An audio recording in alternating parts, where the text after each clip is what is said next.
Hey, what's going on guys? I'm Season 4 here. Today we are back with, wow, I'm filming 2 videos on the same day.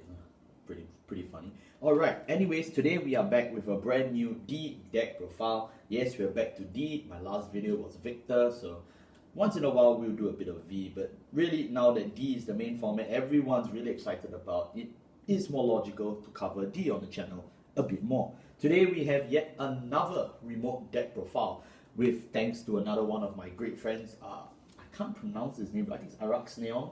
I'll link his channel in the description below. He essentially he doesn't do Vanguard content. He's more of a musical kind of person, but he likes the Aurora deck, which is why we are actually covering it on the channel today. This is his build that he plays, and he kind of likes it a lot, and has asked if he could cover it on the channel, and I was like, sure, why not? It's a good deck, so yeah, he's getting a feature on this channel.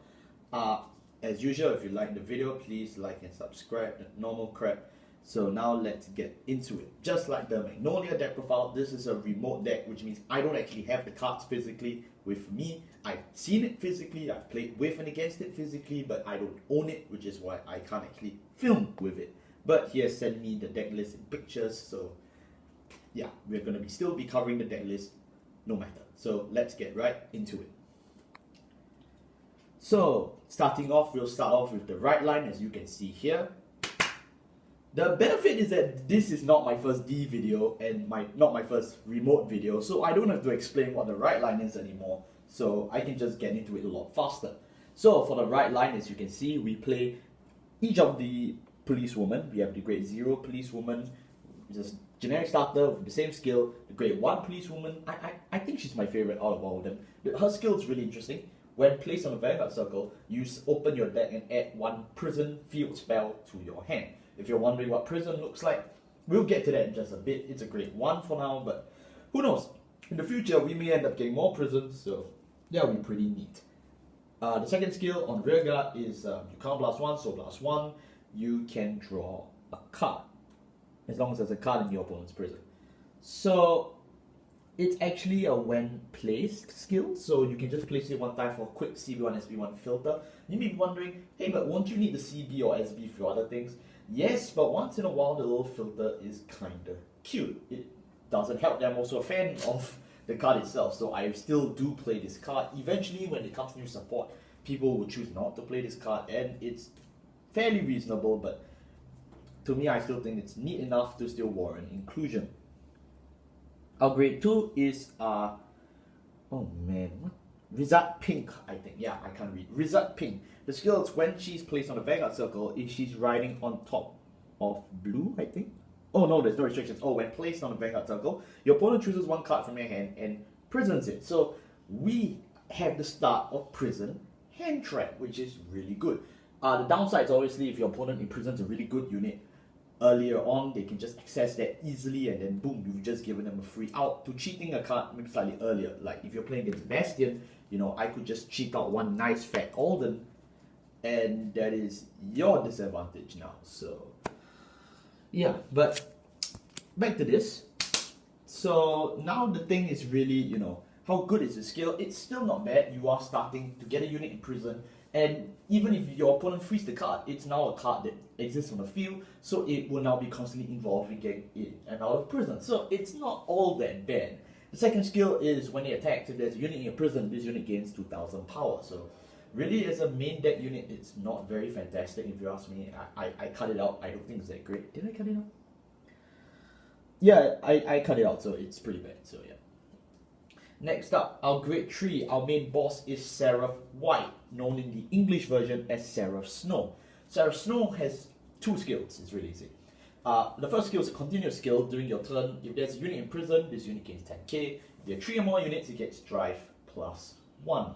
So, generally speaking, as long as you can maintain the basic 3 cards in prison, you get a triple drive 23k swing, which is not that great, but considering the value you get out of it, it turns your control into actual plusing, because you spend time and effort and resources into controlling your opponent with this temporary soft bind thing, and now you get extra value out of it, which helps. And you may be saying, 3 cards in prison, that sounds pretty hard. No, it's not. The second skill is on Vanguard, And on rearguard, is counter +1 once per turn. Choose 2 of your opponent's units and place them in prison. It's effectively V Grandora, so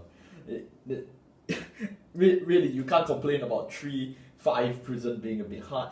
Yes, it's true that people bail cards out of prison relatively easily, but that's the thing about prison actually. Prison is the one matchup that forces your opponent to know about their resources and their decks. So basically it punishes anybody who's just not familiar with what they do, or it punishes just straight up bad deck building or people who just can't play their decks properly. Prison does have a few definite weaknesses in terms of stuff like resist, in terms of facade, or your trickster. If for some reason your opponent is just calling a hell lot of Chrono Dren red versions, then yes, you will lose out. Any card with resist is an instant minus for a control player, but beyond that, I mean, it's not like every card in this game is resist, right? So you do have a large majority of units that will resist. You may say, oh, facade helps Bastion cheat out the prison game. Yes, but you only have 4 facade. Can you get all 4? I don't know. So the thing is that really, not even 4 actually, 2 facade. Can you guarantee you get 2? Not everyone can. So really, that's one of the reasons why prison isn't like top of the meta. It's the same reason why most control decks never really become like top tier, because there are outs to it, or you can just generate enough resources to beat them down and they die.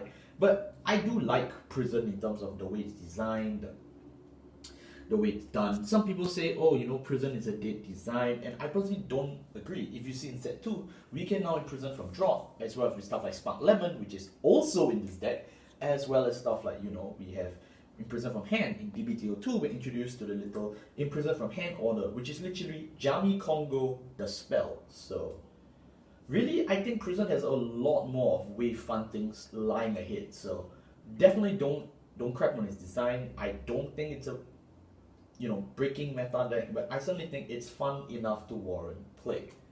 Now we move on to the main deck. And for the main deck, as you see here, we play 4 copies of Seraph Snow, and as well as 2 copies of the Alert Guard Gunner. Yeah, 4 copies of Seraph Snow, pretty self-introductory, because you want 4 copies of your main Vanguard, 2 copies of Alert Guard Gunner. First of all, I think my dude ran out on a bit of budget, so that's why he had the Alert Guard Gunner. It's not a bad card. The skill is when he attack hits, choose 2 units from your opponent's rear guard and imprison them. But I think probably moving forward, especially once you start getting set 1, set 2, set 3, you could probably get rid of Alert Guard Gunner altogether. It's not horrible, but yeah, the guy who owns the deck just didn't manage to find his Grand Road for Tiger, so yeah, that's probably why it's there. I'll leave a picture of Grand Road for Tiger here. So yeah, that's what it looks like. Grand Road for Tiger is way better, if you ask me, so that's pretty much it for the grade 3s.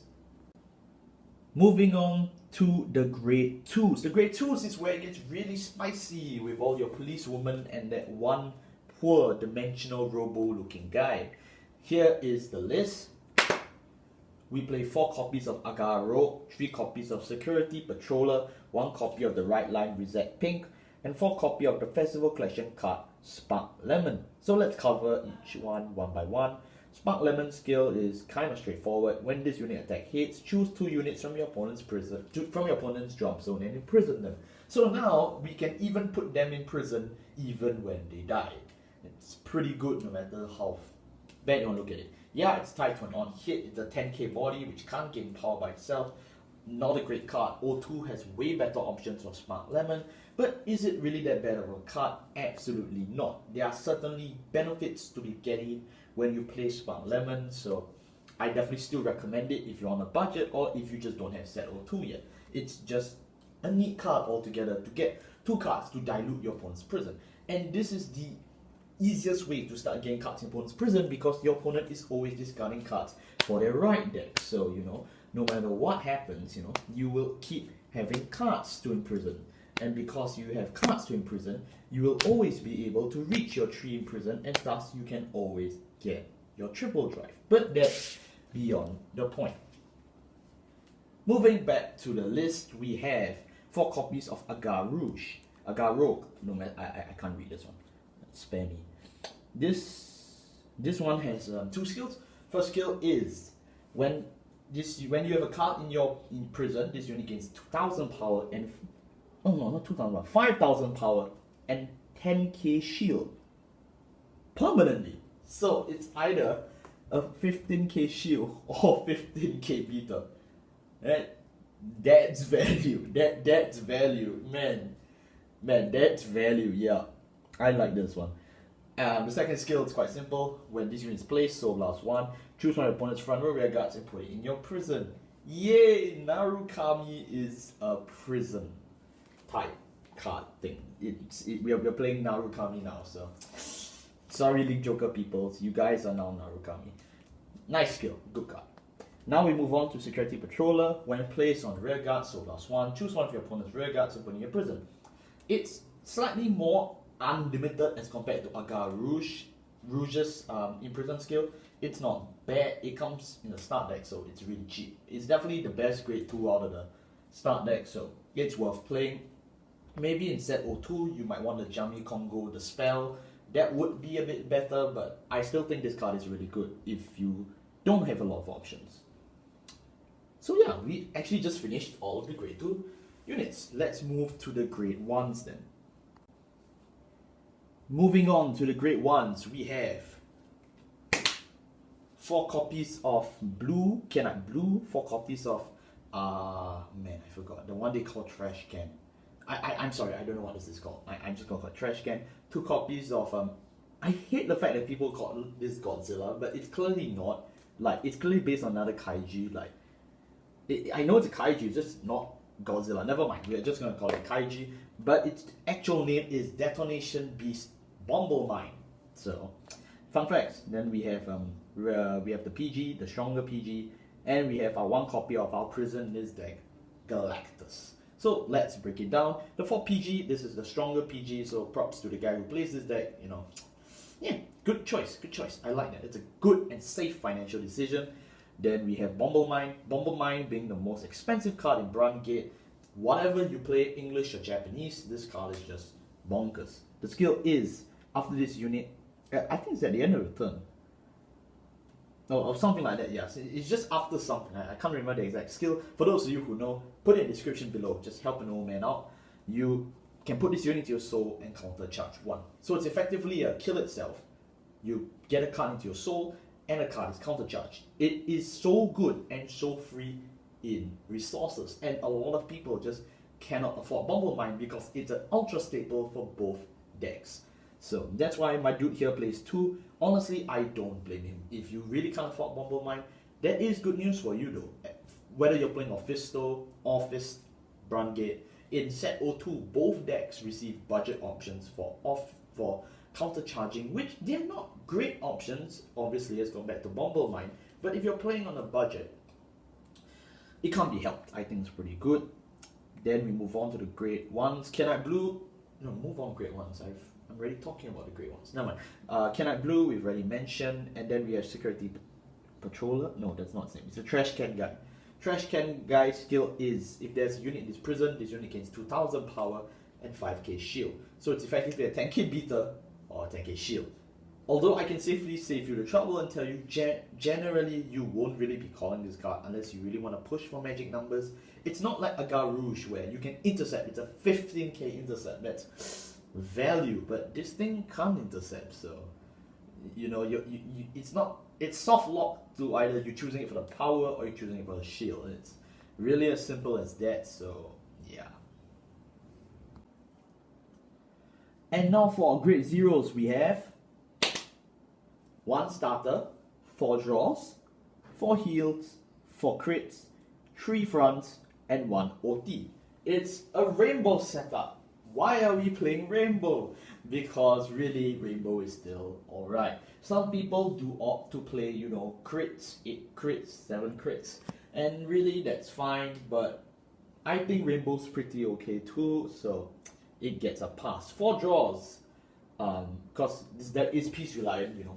Yes, Seraph Snow has 3 drives. Yes, the deck has an issue with deck outing, but to be completely honest, you still need your pieces to get the control stuff going. So really 4 draws is still okay. 3 to 4 draws. Anything more than that's a bit excessive. The rest is rainbow, and then we cover our OT. Brandt Gate's OT is just so good. The skill is, on top of the plus 100 million and draw, the skill is double the power and the crit of all units in your front row. No matter how you wish to phrase it, this card is just objectively better than even Obaria, which is the generic crit elemental OT.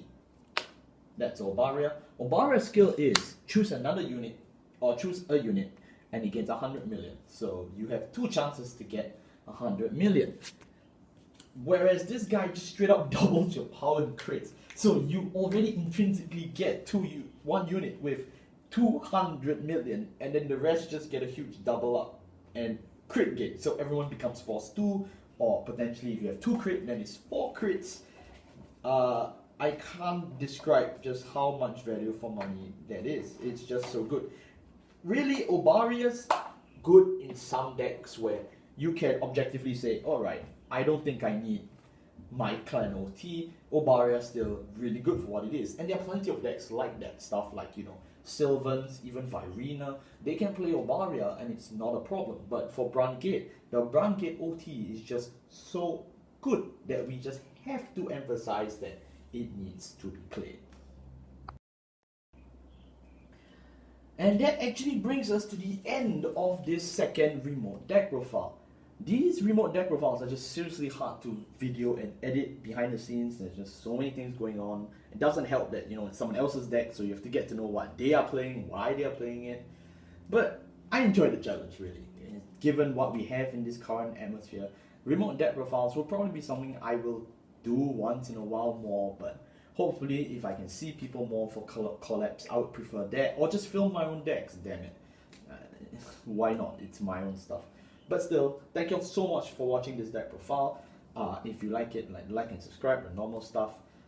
We will cover one more D deck profile before set 2, and that will be Hexer or Sorceress. So do tune in for our last D deck profile before we actually move into set 2, and then we'll cover the set 2 decks based on what I get my hands on, what I can ask people to film with me.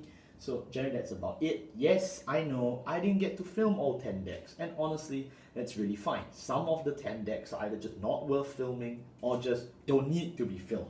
It's simplistic as that it builds itself out of the box. These are just deck lists in particular that I just thought, hey, I should probably raise it up. It's interesting enough for me that I would like to really talk about it. Thank you all so much for watching. I'll see you all next time. Goodbye.